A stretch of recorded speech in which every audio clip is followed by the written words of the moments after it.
부활절로 예배를 드립니다. 여러분, 이 새벽에 제가 오늘 새벽에도 우리 나오셨던 성도님들에게 물어봤지만 제가 묻고 싶은 게 있습니다. 여러분은 예수 부활을 믿습니까? 여러분, 예수님이 부활하심을 정말 믿습니까? 다시 한번 물어볼까요? 여러분, 세상을 살았던 수많은 사람들 중에서 다시 산 사람이 있을까요? 다시 한번 묻죠. 여러분, 그 사람의 아들 한 사람이 십자가를 졌다가 그리고 3일 만에 한 사람이 부활하신 것을 믿습니까? 우리는 너무나 잘 믿고 있고 잘 알고 있다고 생각합니다. 그런데 제가 던지고 싶은 질문은 이겁니다. 여러분은 예수 부활을 믿고 사십니까? 아니면 알고 있는 것을 믿는다고 말하십니까? 우리는 알고 있는 것을 믿는다고 말하는 당연성을 가지고 신앙생활합니다. 하나님께서 이 땅에 하나님의 아들 예수를 보냈던 것 우리는 알고 있습니다. 그가 십자가에 죽으심 알고 있습니다. 그가 3일 만에 부활하심 알고 있습니다. 이 알고 있음이 혹시 내 순간의 착각으로 믿고 있다고 착각하고 있는 건 아닌지 생각해 봐야 된다는 얘기입니다. 우리가 이 당연시한 문제가 때로는 심각한 신앙의 질병을 가져옵니다. 우리는 알고 있고 믿고 있다고 말했죠. 믿고 있다고 말하죠. 그러면 또다시 이런 질문을 던져보면 어떨까요? 여러분이 정말 예수 그리스도의 부활을 믿는다면서 왜 우리는 내가 하나님의 사람으로서 날마다 거듭나는 일을 소홀히 할까요? 나는 왜 날마다 예수 그리스도를 닮아가는 온유와 겸손이 작아질까요? 왜 나는 믿는다면서 내 안에 사랑과 용서와 긍휼이 없을까요? 나는 믿고 있다는데 예수 그리스도의 부활을 믿고 있는다는데 왜 나는 십자가의 소망을 갖고 마라나타 신앙을 가지고 살지 못할까요? 그럼 우리는 이런 답을 할 겁니다. 목사님, 세상을 사는 것이 살아가는 것이 너무 힘이 들었어요. 몸이 고단하고 삶이 고단해서 마음대로 원대로 뜻대로 안 되네요. 맞습니다. 그런데 마음대로 원대로 뜻대로 안 되는 것이 우리 인생인 것을 또한 하나님도 아십니다. 우리는 이 시간에 고민해 봐야 됩니다. 어떤 고민을 해야 되냐? 정말 그 사람이 죽었다 살아나는 것을 믿느냐는 겁니다. 그 사람이 정말 죽었다 살아나는 것을 믿는다면 우리의 신앙이, 우리의 삶이 우선순위와 정체성이 바뀌어가야 됩니다. 그 사람이 죽었다 살아나는 것을 믿는다면 우리는 누구를 바라보면서 신앙생활하고 있고 무엇을 보면서 신앙을 따라가고 있는지 점검해야 됩니다. 미국에서 리서치를 했습니다. 많은 사람들이 예수가 하나님의 아들이신 걸 믿는답니다. 십자가의 죽으심도 믿는답니다. 그런데 놀라운 것은 그 사람이 부활한 것은 믿지 못하겠다는 겁니다. 왜냐하면 이것은 지식적으로도 철학적으로도 과학적으로도 의학적으로도 이해할 수 없는 사건이기 때문에 그렇습니다. 우리는 이해할 수 없는 사건을 과학도 의학도 이해하지 못하는 이해할 수 없는 사건을 우리는 믿고 있습니다. 저는 사실 청년 때부터 사실 이런 부분에 고민이 많았습니다. 어떻게 3일 만에 부활할 수 있을까? 어떻게 다시 살 수 있단 말인가? 아무리 찾아봐도 거기에 대해서 분명하고 확고한 답을 얻을 수 없었습니다. 그렇다고 저는 굉장히 이성적이고 반골 기질이 있어서 맹목적으로 믿지는 못합니다. 또 맹목적으로 그것을 따라가지도 못합니다. 그래서 정말 이 예수가 이 사람이 부활했다는 것을 믿을 수 있을까? 사실 고민이 많았습니다. 어쩌면 저는 여러분보다 신앙이 안 좋은지도 모릅니다. 왜? 저는 그것이 너무 믿어지지 않아서 많은 갈등을 했고 예수 안에 있으면서 많은 방황을 했고 고민을 했기 때문에 그렇습니다. 그런데 한 가지는 알 수 있을 것 같아요. 제가 사실은 처음부터 예수를 믿겠다고 생각한 것도 아니고 처음부터 기독교를 관심이 있었던 것도 아닙니다. 저에게 관심은 불교였고 불경이 더 많은 관심을 가졌고 그리고 또 저에게는 관심이 철학에 관심이 많았습니다.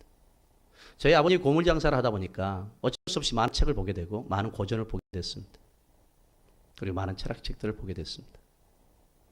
그리고 많은 불경책을 가까이 듣게 됐습니다.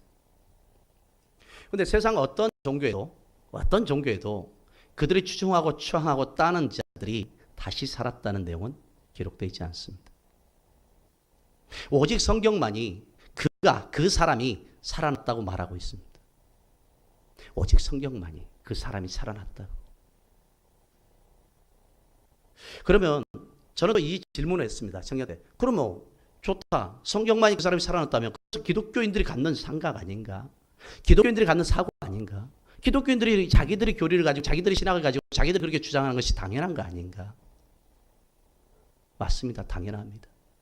저는 이 질문을 가지고 때로는 제가 가리봉도 살 때 가리봉교회 목사님들 찾아가서 질문을 던져보기도 했습니다.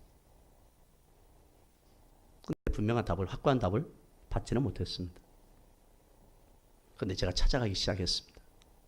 도대체 이 사람이 정말 살아났단 말인가 찾아가기 시작했습니다. 성경을 통해서 토대를 찾아가다 보니까 성경은 나에게 살아났다고 가르치고 있거든요. 성경은 나에게 살아났다고 가르치니까 이 성경을 배제한 상황에서 교회사를 한번 공부도 해봤습니다. 교회사를 접근해봤습니다. 역사적으로 접근을 해봤습니다. 근데 제 단순한 지식이 혹시 여러분에게 조금 도움이 될지 모르겠지만 찾았던 답을 제가 몇 가지만 말씀드리겠습니다. 첫째는 이 사람이, 그 사람의 아들이 살아났다. 그 사람의 아들. 여기서 그 사람이라는 의미는 아담을 말합니다. 아담을 그 사람의, 따라합시다. 그 사람의 아들. 아들, 여기 예수 그리스도인데 예수 그리스도를 왜 아담의 아들이라고 하냐? 그것은 이유가 있습니다. 예수 그리스도의 그 아담의 아들이냐? 그 사람의 아들이라 했을 그 사람은 왜 그 사람의 아들이라고 하냐면은 하나님께서 남자와 여자의 관계를 통해서 만들어지지 않은 최초의 하나님께서 만드신 사람이 바로 그 사람 아담입니다. 두 번째는 그 사람이 범죄함으로 해서 이미 이 세상에 죄가 들어왔습니다. 그러므로 그 사람의 자손을 통해서 후대를 통해서 계대를 통해서 누군가가 가서 이 죄 문제를 해결을 해야 됩니다. 왜냐? 창세기 3장 15절에 하나님이 아담에게 약속했기 때문입니다. 너의 후손을 통해서 내가 누구를 보내겠다? 메시아를 보내겠다고 했기 때문에 그렇습니다. 그러면 너의 후손을 통해서 메시아를 보낼 텐데 어떤 아들이 와야 되냐는 거죠. 다윗처럼 부부간의 관계를 통해서 난 자식이 아니라 어떤 메시아가 와야 되냐? 그 사람같이 와야 됩니다. 아담같이 와야 되는 겁니다. 아담처럼 하나님의 철저한 속성 속에서 사람의 힘을 빌리지 않고 아담처럼 올 수 있는 사람, 그가 바로 예수 그리스도입니다. 아담이 하나님이 처음으로 하나님께서 그를 만드신 것처럼 예수 그리스도도 하나님께서 이 땅에 보내신 겁니다.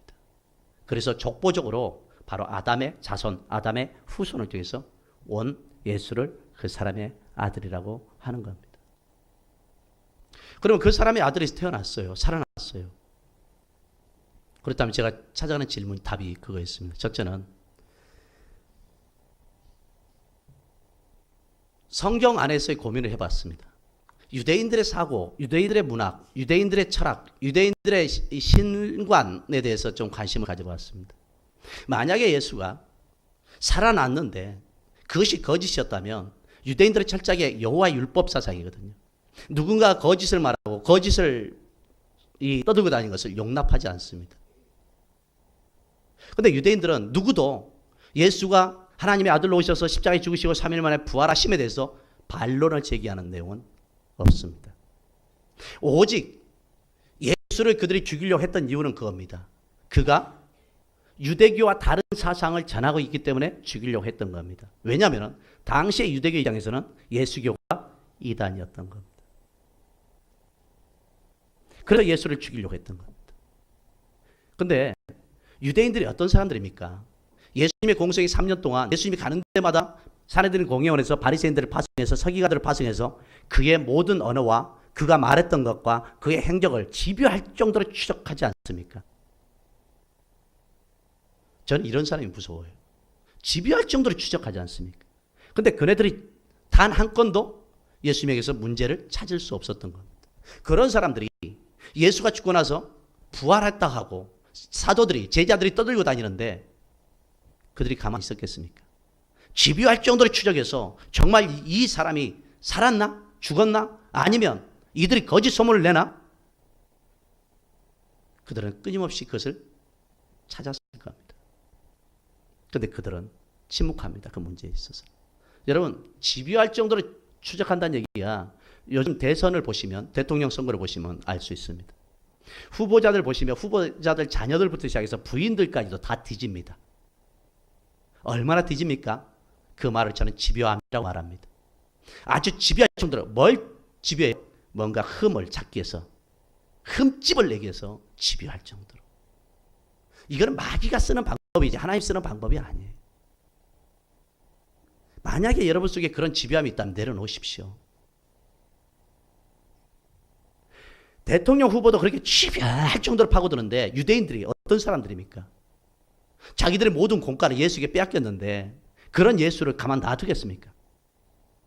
뭔가 흠집을 찾으려고 했고 문제를 찾으려고 했을 겁니다. 그런데 그 누구도 어떤 이도 그들의 문학과 학문에서는 문제 제기하지 않습니다. 오직 예수를 죽이려고 했던 것은 예수교가 당시에 이단이었기 때문에 그렇습니다. 두 번째, 제가 얻은 답입니다. 교회사를 통해서 얻은 답은 이겁니다. 새벽에도 말씀드렸지만 당시에 유대 나라를 지배했던 나라는 로마입니다. 로마는 철저한 황제 중심입니다. 그래서 황제가 신처럼 숭배를 받습니다. 그런데 그런 황제가 숭배를 받는 로마가 10명의 황제들이 등장해서 예수교를 핍박합니다. 박해합니다. 그러면서 예수교를 서서히 제거해갑니다. 그러면 10명의 황제들이 그렇게 고난과 핍박을 주고 박해를 했단 말이에요. 많은 사람들이 화형에 당하고 짐승의 밥이 되고 그러면서 그들이 기록했던 모든 문서들을 다 태워버렸단 말이에요. 그런데 그렇게 죽어가면서 그들이 예수가 하나님의 아들이시고 십자가에서 죽으시고 우리를 위해서 부활하심을 그들은 포기하지 않고 그 죽음의 잔을 마신 겁니다. 그것이 가능할까요? 거짓이라면, 잘못된 것이라면 정말 가능할까요? 권력 앞에서, 죽음의 압제 앞에서 가능할까요? 내 자식이 내 눈앞에서 화형당하는데, 내 자식이 내 눈앞에서 짐승의 밥이 되는데도 불구하고 배교보다는 순교자의 잔을 마신 그게 가능할까요? 불가능합니다. 역사적으로 수많은 독재자들이 등장해서 성경을 없애려고 했고 믿는 자들을 파괴하려고 했습니다. 그런데 지금 전 세계적으로 70억의 인구 중에서 문자를 가지고 있고 언어를 하는, 언어와 문자를 가지고 있는 모든 미종족까지도 성경은 들어가 있습니다.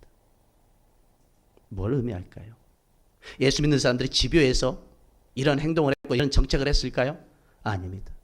이것은 인간의 학문으로, 인간의 이성으로 초월하는, 상상할 수 없는 사건들이 터진 겁니다. 누가 하셨을까요? 성령이 하신 겁니다. 왜 하셨을까요? 바로 하나님의 그 사람의 아들이 이 땅에 오셨고 그 사람의 아들이 우리 죄를 위해 십자가에 죽으셨고 그 사람의 아들이 사망과 죄를 이기신 분임을 증거하고 있는 겁니다. 저는 여러분들에게 감히 묻고 싶습니다. 여러분 신앙 속에서 그 사람의 아들을 향한 십자가와 부활의 신앙이 있는지, 그런 십자가 부활 신앙이 있다면서 우리는 왜 아직도 나의 속성과 아집과 방법과 생각대로 판단하고 결정하고 가고 있는지. 그럼 여러분 반대로 저에게 이런 질문을 던질 겁니다. 그런 목사님은 그렇게 살려고 하십니까? 사실 오늘 새벽에도 그런 말씀이고 일부에 제가 그런 얘기했는데 사실 그렇습니다. 저는 이 설교를 준비하면서 제 스스로에게 사실 놀랐습니다. 내 안에 목사가 되겠다고 그 길을 갔고 또 목사가 되겠다고 그 길을 가면서 어느 순간에 이 신학이란 자체가 너무나 나에게 억압이 되고 압박이 되고 고민이 되고 이해가 되지 않아서 신학을 다니면서 방황했고 그리고 안 다니려고 했던 나에게 끝까지 이 길을 가게 하셨던 그분이 오늘 이 말씀을 준비하는 나에게 그분이 전혀 감동이 안 되는 거예요. 목사인 나에게 오늘 이 말씀을 증거하는 나에게 준비하는 나에게 전혀 감동이 없는 거예요. 어떤 감동? 부활하신 그 첫 대면했던 그분에 대한 부활의 감동이 내 안에 많이 식어 있는 것을 제가 보게 됐습니다. 하물며 저도 설교를 준비하면서 이 말씀 앞에서 나의 안에 부활의 감격이 있는가? 정말 그 부활을 믿는가? 질문했을 때 내 스스로에게 제가 놀랐습니다. 왜냐? 이유는 이겁니다. 고난주간을 지나면서 십자가의 감격까지는 갔습니다. 고난주간을 지나면서 예수님의 그 동선을 따라가 봤습니다. 예루살렘을 향하신 예수님의 동선, 월요일부터 화요일, 수요일, 목요일, 금요일, 토요일까지 예수님의 동선을 예루살렘을 따라가 봤습니다. 그리고 그의 겟세마네 동산과 그리고 그의 십자가의 죽으심까지도 따라가 봤습니다. 그러면서 새벽에 눈물도 났습니다. 그런데 그 동선까지 따라갔던 내가 토요일 날 이 말씀을 준비할 때, 마무리할 때 부활에 대한 동선까지 따라가지 못했던 겁니다. 그래서 제 마음이 심란했습니다. 우리가 예수 그리스도의 십자가와 부활을 믿느냐고 말했을 때는 여러분이 예수 그리스도의 발자취 동선을 따라가 봐야 됩니다. 월요일부터 예루살렘에 입성하신 이후에 예수님이 성전 정결 사건을 왜 하셨고, 무화과나무를 왜 저주하셨고, 예수님께서 왜 그 권위의 도전을 받으셔야 됐고, 그리고 예수님이 성만찬하시면서 떡과 잔을 통해서 당신을 기념하게 하셨는지, 그리고 겟세마네에 올라가셔서 왜 기도하셨고, 그리고 그가 잡히셔서 왜 그렇게 고난을 당하고 핍박을 당하고 박해를 당하면서 조롱을 당하고 무시를 당하면서 발과 벗겨서 진짜 수치를 당하면서 십자가에 죽으셨는가. 십자가를 바라보는 내 안에 내 찔림이 있고 내 고통이 있고 내 아픔이 내 안에 있어야 되는데, 그리고 그와 함께 같이 따라가야 됩니다. 그가 버려진 채, 무덤에 버려진 채 있는 것을. 그리고 미명의 새벽에 그가 다시 살아나심을 우리가 볼 수 있고 바라볼 수 있고 믿을 수 있어야 됩니다. 우리는 그 동선을 따라가지 않습니다. 그 동선을 따라가지 않기 때문에 우리는 십자가와 부활이 따로 놀고 있는 겁니다.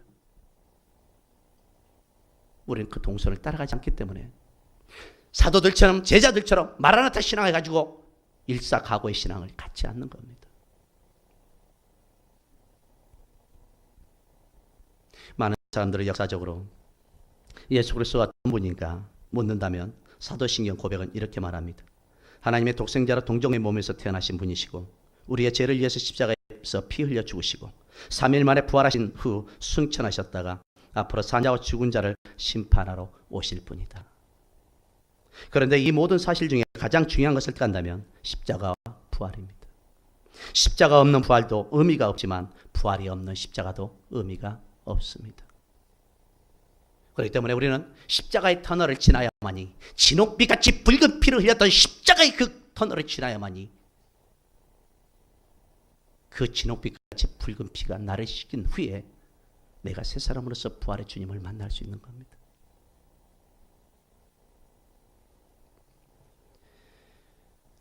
역사적으로 예전부터 과거에부터 현재까지 예수님의 부활을 의심하는 자들의 주장은 많이 있었습니다. 그 중에서 여러분들도 다 듣고 알겠지만 기절설이 있습니다.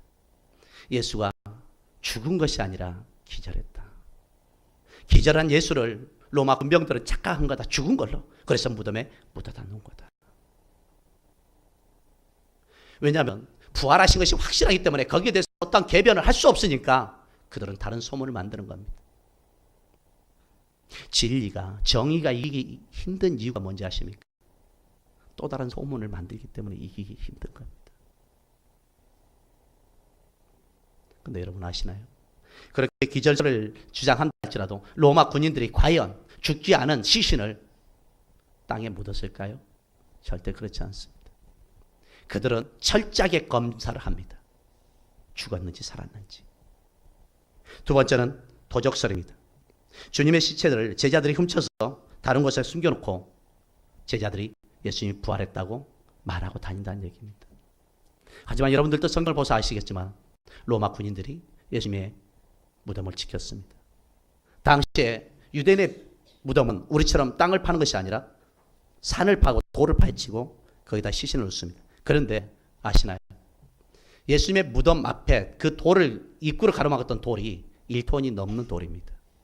누가 쉽게 굴릴 수 있는 돌이 아니란 겁니다. 세 번째로 환각설입니다.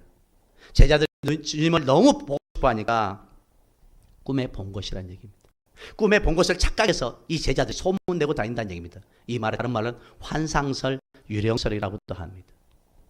그런데 사도행전 2장과 고린도전서 15장에서는 분명히 그들의 증인들이 있습니다.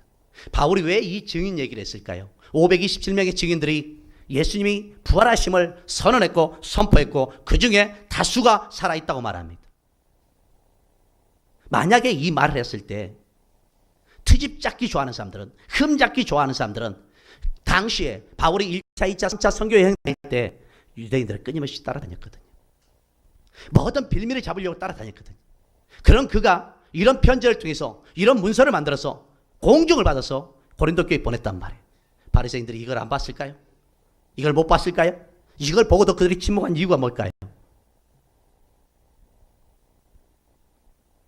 확실하기 때문입니다. 부활이 확실하기 때문입니다. 부활이. 네 번째, 신화설입니다. 꾸며낸 이야기라는 얘기입니다. 고대 이 신화에서나 나올 법한 얘기라는 얘기입니다. 그래서 우리의 신학에 있어서 아주 최고 신학자 중에 한 사람이었던 불투만이라는 사람은 이런 얘기를 했습니다. 예수 정신이 사람들에게 살아있으니 그것이 부활이다. 예수 정신이 사람에게 살아있으니까 그것이 부활이다.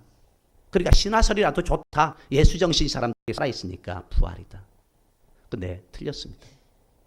예수님은 세상에 오실 때 정신으로 오신 게 아니라 육신을 가지고 오신 겁니다. 인간이 범죄는 정신만 짓는 것이 아니라 육체도 같이 짓습니다. 우리는 영주주의 신앙을 믿는 게 아닙니다. 기독교 신앙을 믿고 있습니다. 영주주의 신앙은 영혼을 중요시하고 육체는 소홀히 합니다.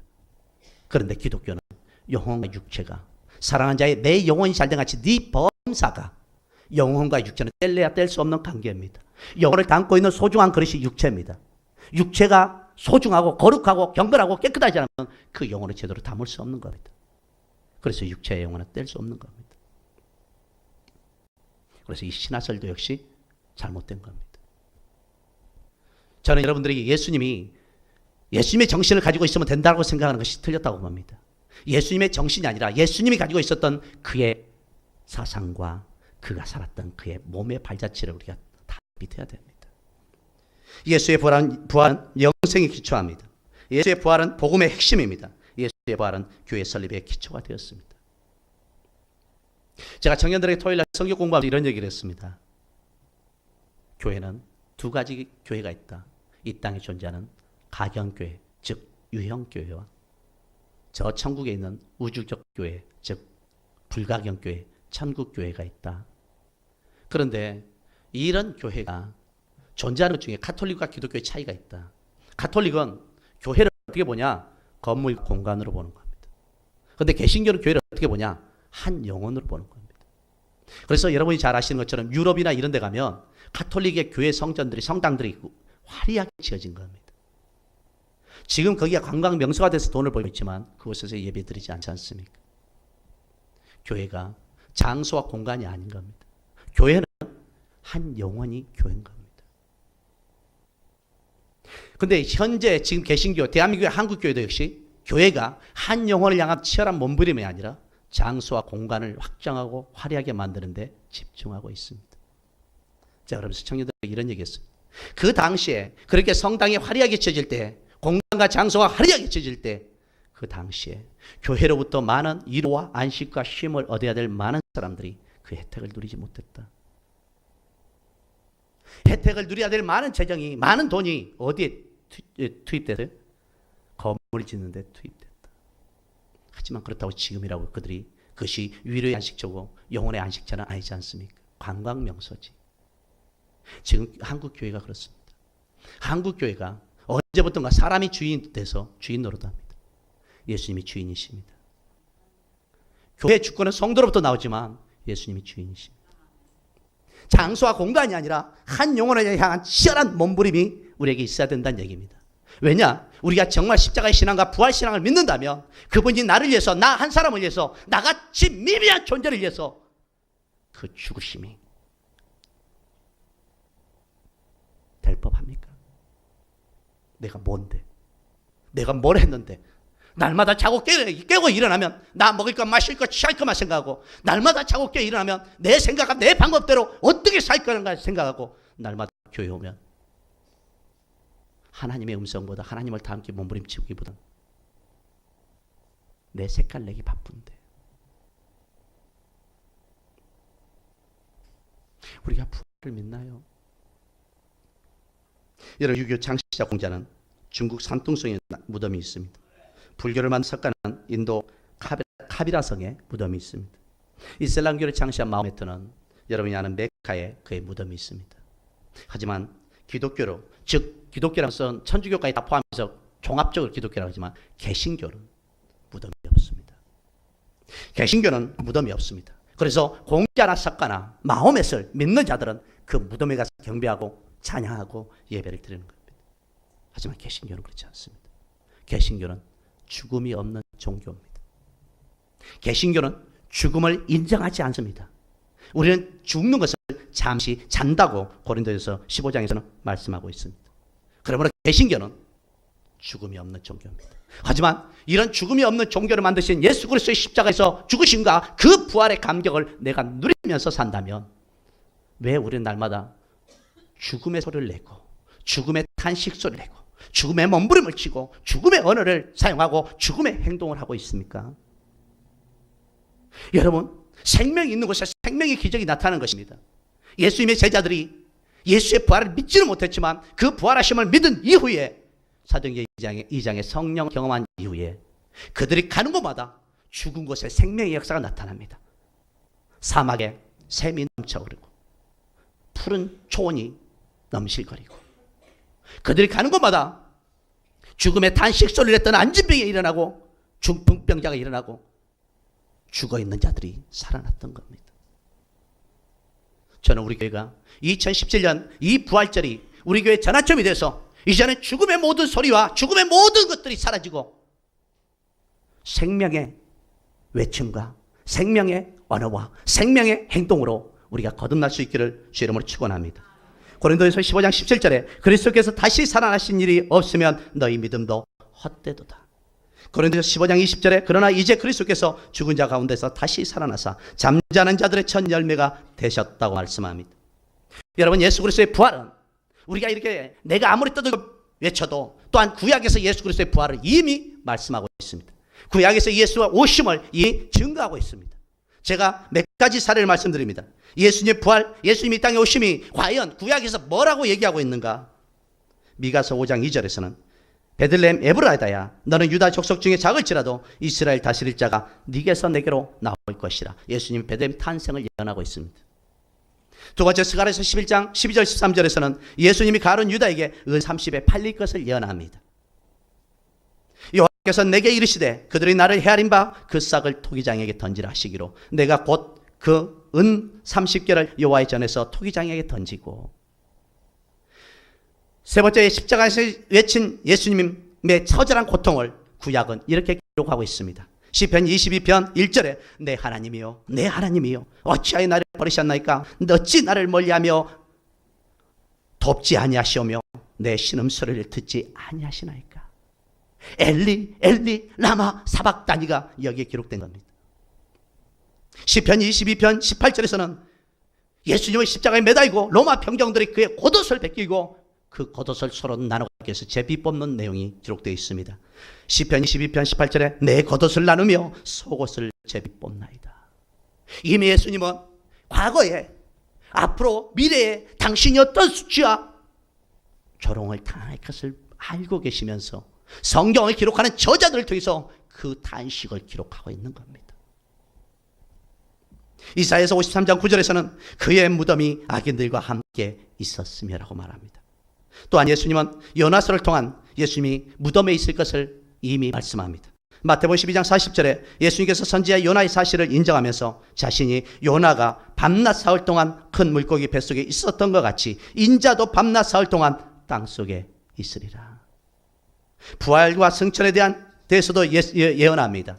호세아서 6장 2절에 여호와께서 이틀 후에 우리를 살리시며 셋째 날에 우리를 일으키시리니 우리가 그의 앞에서 살리라. 구약은 이 뚜렷하게 확실하게 예수의 발자취를 말하고 있습니다. 이 발자취를 따라서 예수님이 오셨고 그 발자취를 사도들은 전했습니다. 하지만 유대인들은 그 누구도 율법을 들이대면서 이것이 거짓이고 가짜고 부활하지 않았다고 말한 사람은 없습니다. 뭘 의미하느냐? 그는 살아나셨기 때문에 그렇습니다. 그는 살아나셨기 때문에. 그래서 고린도전서 15장 5절에서 8절에서는 그가 살아나심을 두 눈으로 똑똑히 본 사람들에 대해서 말합니다. 15장 5절에 8절에 게바가 봤다고 말합니다. 게바는 베드로입니다. 그 다음에 12제자가 받고 500의 형제들이 받고 야고보가 받다고 말합니다. 여기서 야고보는 예수님의 12제자가 아닙니다. 예수님의 친동생입니다. 훗날 초대 예루살렘 교회의 지도자였던 야고보를 말합니다. 그리고 모든 사도들과 만삭되지 못한 내도 봤다라고 말합니다. 527명의 이상이, 그러면서도 그 중에 다수는 살아있다고 말합니다.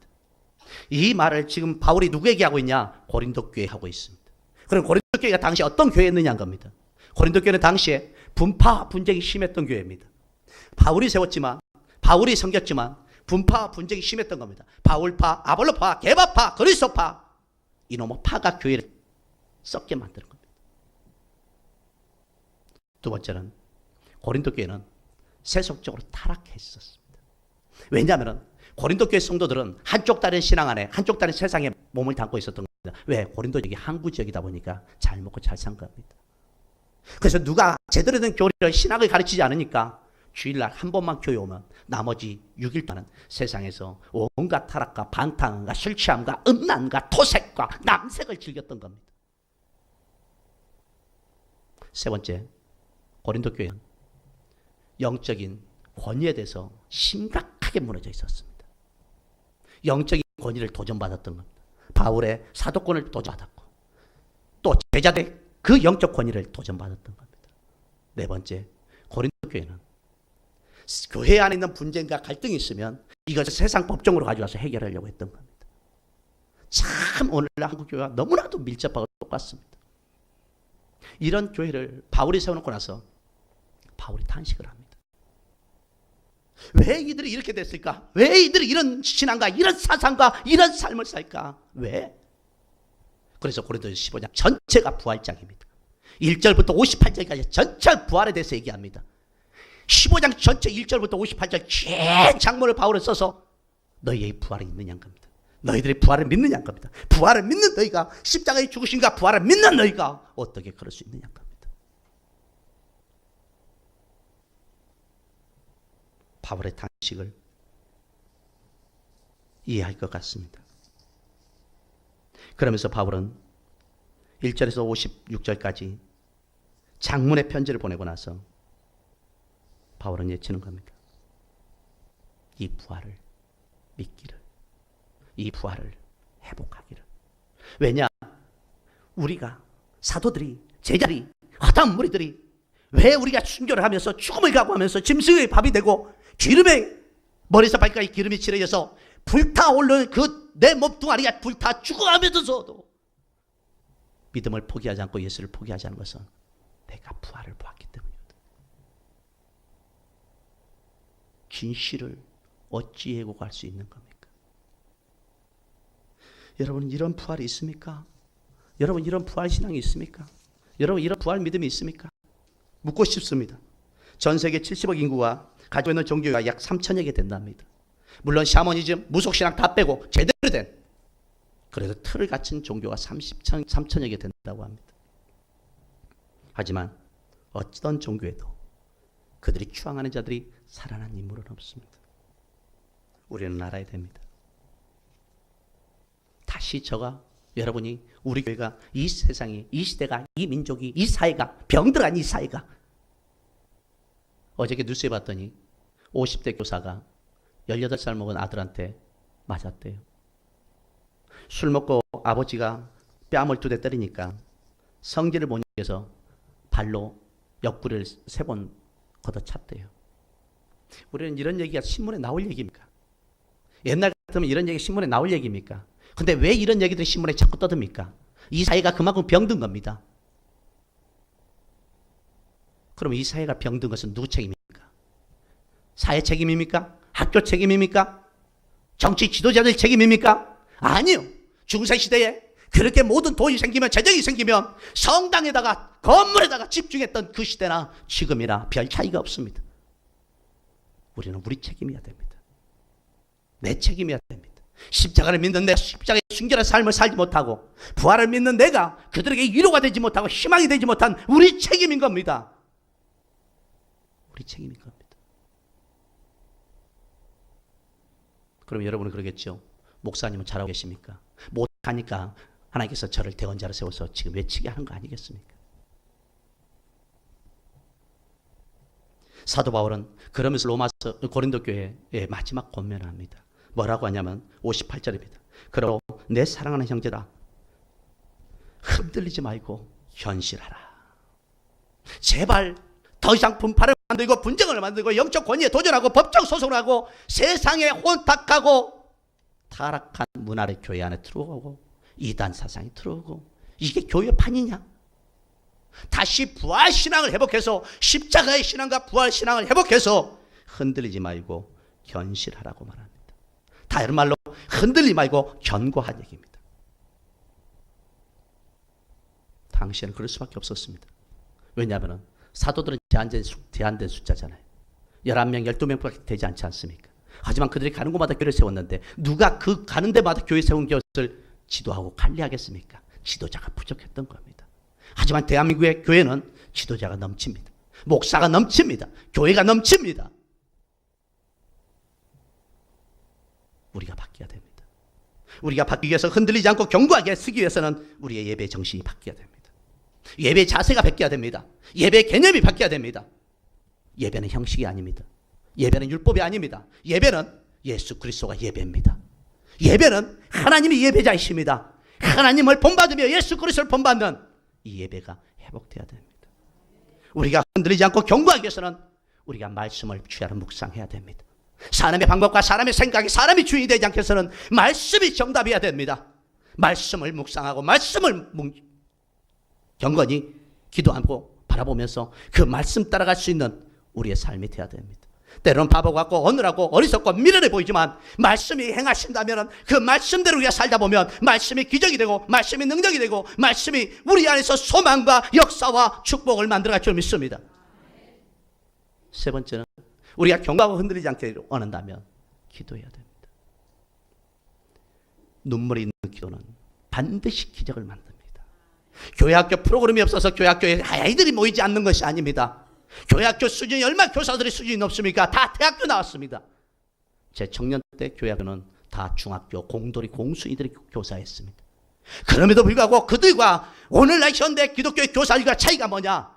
그들은 부족하기 때문에 눈물로 기도했고 영혼의 향 뜨거움이 있었고, 지금은 사고 넘치는 지식을 가지고 프로그램에 집중하고 있는 겁니다. 오늘날 교회가 너무나 풍요로워지니 무릎이 주님을 향해서 꿇지 않습니다. 낙타 무릎을 아시나요? 낙타는 수없이 사막에서 무릎을 꿇고 꿇다 보니까 그 무릎이 넓다고 그래요. 기도 무릎을 아시나요? 우리는 왜 기도를 쉽게 여기고 함부로 여기고 경홀히 합니까? 기도가 살아야 됩니다. 네 번째, 견고하고 흔들리지 않게 해서는 우리가 살아야 될 게 또 하나 있습니다. 나의 헌신과 봉사가 있어야 됩니다. 헌신과 봉사 없이는 주님을 닮아갈 수 있는 기회를 놓치는 겁니다. 헌신과 봉사를 통해서 우리의 시행착오와 또 나의 부족함을 느끼면서 나를 끊임없이 다듬어서 몽돌이 되기 위해서 우리가 변화돼야만이 마지막으로 우리가 십자가 부활신앙을 가지고 사명자의 삶을 살고 전도자의 삶을 살고 선교사의 삶을 살 수 있는 겁니다. 십자가의 부활의 신앙을 가지고 있으면 우리가 어찌 가만히 있겠습니까? 나가서 외쳐야죠. 전해야죠. 증거해야죠. 전파해야죠. 왜? 죽어가는 이웃을 왜 우리가 방치합니까? 그들 고통하는 이웃을 왜 방치합니까? 죄 가운데 그렇게 타락하는 세상을 왜 방치합니까? 죽으면 지옥 간다고 살면서 왜 방치합니까? 그 이유는 하나입니다. 내가 내세 신앙이 없기 때문입니다. 천국 신앙이 없기 때문입니다. 부활 신앙이 없기 때문입니다.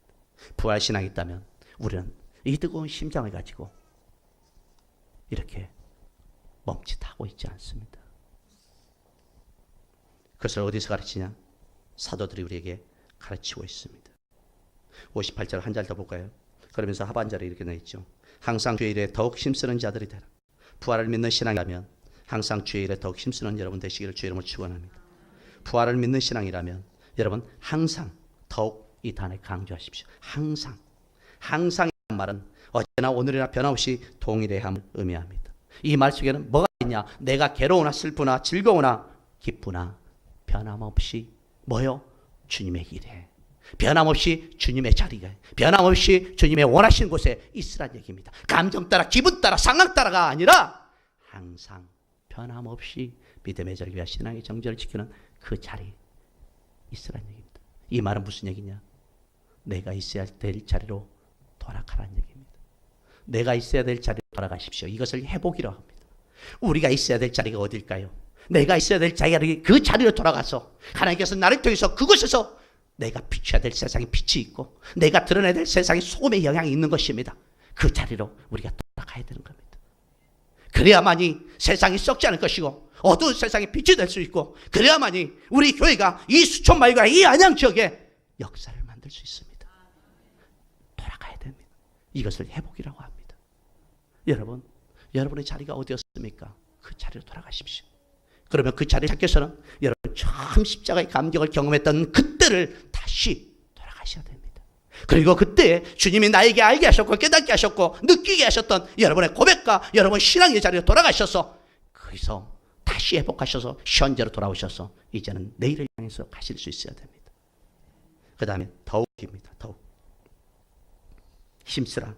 이것은 우리가 주의 일에 힘쓰는 것은 어떤 인간적인 한계성을 갖고 헌신적이고 충성하는 것이 아니라 풍부하게 넘치도록 하라는 얘기입니다. 사랑하는 성도 여러분, 더욱 힘쓰라. 이 말은 내가 할 수 없다고 생각하는 것을 뛰어넘어서 하라는 얘기입니다. 내가 할 수 없다는 것은 내 생각인 겁니다. 하지만 그것까지도 뛰어넘어가면 나머지는 누가 하십니까? 하나님이 하시는 겁니다. 우리는 나의 신앙의 경계선을 긋지 마십시오. 헌신과 봉사의 경계선을 긋지 마십시오.